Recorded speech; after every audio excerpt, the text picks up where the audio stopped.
Buckle up, explorers. Alaska's got a rich history dating back around 14,000 BC, but its icy terrain makes it one of the toughest places to uncover secrets. You'd think this would be the ultimate hideout for mysteries, right? But can anything stay hidden forever? Let's dive into some mind-blowing discoveries that'll leave you wondering, and join us as we explore the wild claim that's got everyone talking. Did a famous museum really ditch hundreds of mammoth tusks in an NYC river 80 years ago? Get ready for a jaw-dropping claim. John Reeves from Fairbanks Gold Company spills a secret on Joe Rogan's podcast. Hundreds of mammoth tusks allegedly dumped by the American Museum of Natural History into New York City's East River ended up in his backyard in Alaska, nicknamed Boneyard, Alaska. This site is a treasure trove of ancient bones worth almost $1 billion, and finding it wasn't easy. Archaeologists spent decades searching for just one set of tusks, so imagine stumbling upon several in the same spot. It's mind-boggling. Imagine digging for minerals on your family land and suddenly hitting the jackpot, literally. 20 years ago, John Reeves' family started uncovering mammoth tusks while prospecting, but little did they know it was just the tip of the iceberg. As they kept digging, they unearthed more bones, and it didn't stop there. They found remains from other incredible Ice Age animals like short-faced bears, steppe bison, and even American lions. This wasn't a single era's treasure trove, it's a mixed bag of fossils from different times, leaving them stunned as they held these ancient relics in their hands. John Reeves' discovery has sparked a frenzy. Joe Rogan even called it a potential Alaskan bone rush. But John claims it's already underway, with people from all over flocking to the site, hoping to strike gold and become rich by finding sellable fossils. We're talking park rangers, families, and treasure hunters alike. Everyone wants in on this action. While you can scavenge for some smaller bones just by walking around, John warns that getting your hands on those prized tusk treasures requires serious heavy machinery. It's like the ultimate fossil adventure, but be prepared to dig deep, literally. Now things get even more mysterious. The bones John's family has uncovered haven't just been chilling there for centuries, they've got a story to tell.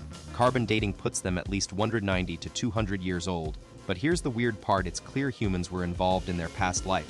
Check out that marrow removal. It looks like our ancestors might have used these bones as a snack source back then. But wait, there's more. It seems these ancient bones didn't just get buried and forgotten, they've been modified for something else. You won't typically find bones repurposed like this in fossil digs, so what exactly were people doing with them? It's a puzzle that's got everyone scratching their heads. Theories are swirling and fingers are being pointed. Could a museum have accidentally or intentionally left these bones in the wilderness?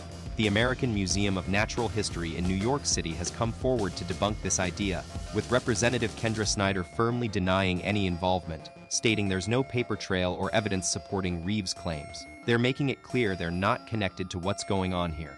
But on the other side of the coin, Bob Sattler, a lead archaeologist for the Tanana Chiefs Conference in Fairbanks, has a completely different take on things, and we're about to dive into that perspective next.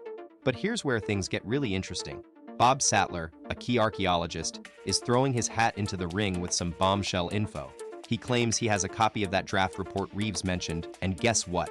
His name's on it as a co-author. Sattler thinks the museum might not have known about this document, which was allegedly written back in the mid-1990s by renowned expert Dick Osborne, an Alaskan anthropologist and geneticist with a deep connection to Fairbanks. Osborne had actually worked with fossils from the very mining district Reeves is talking about, even participating in excavations before he joined the military during World War II. And if you know your Ice Age history, you'll recall that New York's American Museum of Natural History has an incredible collection of fossils from way back then. Let's dive deeper into this mystery. Bob Sattler believes Dick Osborne, with his extensive first-hand knowledge, would have had a front-row seat to the alleged East River dumping scandal. According to Sattler, Osborne was working on an epic book about fossil collecting in Fairbanks back in the 90s, and our draft report is actually part of that unfinished manuscript. And get this, Osborne wasn't alone. He teamed up with Bob Sattler himself and another expert named Robert Evander, who used to be a part of New York's Museum of Natural History's Vertebrate Paleo Department. Sattler remembers Osborne sharing his ideas and context with them while they worked on the draft together, leaving us wondering, could this forgotten report hold the key to solving the century-old mystery? Let's break it down. Bob Sattler is on board with the idea that maybe some fossil waste was chucked into the East River, but he thinks the 50-ton figure is a stretch. He bets it might have been just scraps like old tusk fragments or random bones nobody needed anymore. Sattler can't imagine why museum-quality tusks would be tossed out. Those bad boys are worth their weight in gold. And now, Pat Druckenmiller, a total expert in vertebrate fossils and director of the Museum of the North at University of Alaska Fairbanks, chimes in with more doubts. He spills the beans that his own university had a deal to send off tons of discovered fossils to none other than the New York Museum on talk about a direct connection. Pat Druckenmiller is throwing some serious shade at those 50-ton claims. He's saying we need hard proof before jumping to conclusions, and that a thorough dive to explore the East River bottom would be the way to go. But let's get real, it's not an easy task. This riverbed, though, is like a treasure trove of ancient secrets waiting to be uncovered. It's a super rich site filled with remains from tens of thousands of years ago, and it could be a game changer for scientists. They'd get the chance to extract DNA from incredibly preserved fossils, giving them an unparalleled look into life during the last ice age. Imagine being able to study everything from giant mammoths to tiny insects and mammals. It's like a time capsule. You know who could be the key to unlocking this ancient mystery? John, a guy who's not after a dime, but just wants to see these prehistoric treasures get the recognition they deserve. He's got his heart in the right place and genuinely wants to get these fossils to their rightful home, wherever that may be.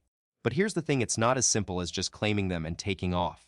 Museums face some major challenges when it comes to taking on new projects, like limited funds, staff shortages, and a never-ending to-do list. They often have to prioritize research that lines up with their specialties or ongoing commitments, making it tough for an unexpected find like this to get the green light. The boneyard's hidden treasures might be too big of an ask for some museums, whose research priorities and budgets just don't match up with this ancient adventure. John's hint that the really cool bones are buried deep within the lands could mean a pricey excavation process, which might scare off even the most enthusiastic institution. Plus, unearthing secrets from the past can be a tricky business. Imagine trying to solve a puzzle without all the pieces, or having to piece together a timeline with missing chapters. The lack of clear layering information at the boneyard could make it tough for experts to nail down when these fossils really lived, leaving some museums hesitant to invest their resources. But here's the thing, maybe it's not about the museum being uninterested. Perhaps they just haven't had a chance yet. But here's an intriguing twist. Could the museum have had a hand in hiding these bones all along? The John family has been searching the lands for 2 decades and stumbled upon smaller bones, but nothing big enough to pin down any wrongdoing on the part of the museum. Maybe they're just keeping their distance, letting things stay mysterious, hoping this whole affair will eventually fade away like a forgotten secret. What do you think is going on? Share your theories in the comments below. Don't forget to give this video a thumbs up if you enjoyed it, and hit that subscribe button for more edgy content from our channel. Stay curious, stay engaged. We'll catch you all in the next video where we dive into another captivating mystery.